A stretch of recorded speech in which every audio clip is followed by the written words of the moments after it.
మేము ఈ రోజు అనుకోకుండా బయటకు వచ్చాం. సరే ఎలాగో బొమ్మలు చూసి వెళ్దాంలే అని చెప్పేసి కూరగాయల మార్కెట్కి అయితే వచ్చేసాము.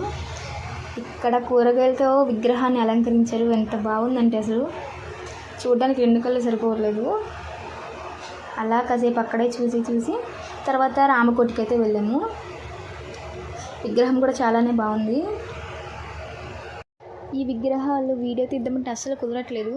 చాలామంది జనాలు వస్తూనే ఉన్నారు. అలా చూస్తూ బయటకు వచ్చేసాము. ఆ రామకోట్లో ఉన్న చాకో కేక్ అంట, ఇదేదో ట్రై చేద్దామని తీసుకున్నాము. నాకైతే వేస్ట్ అనిపించింది. అబ్బా ఎందుకు తీసుకున్నా అనిపించింది. ప్రైస్ వచ్చి 30 రూపీస్ పడింది. టేస్ట్ అయితే పర్లా, ఓకే. ఇంకా అలా తినేసి వెళ్తూ కుండీ సెంటర్లో కూడా చూసి వెళ్ళిపోదామని వచ్చేసాము. ఇక్కడైతే మామూలుగా లేరు అసలు జనము.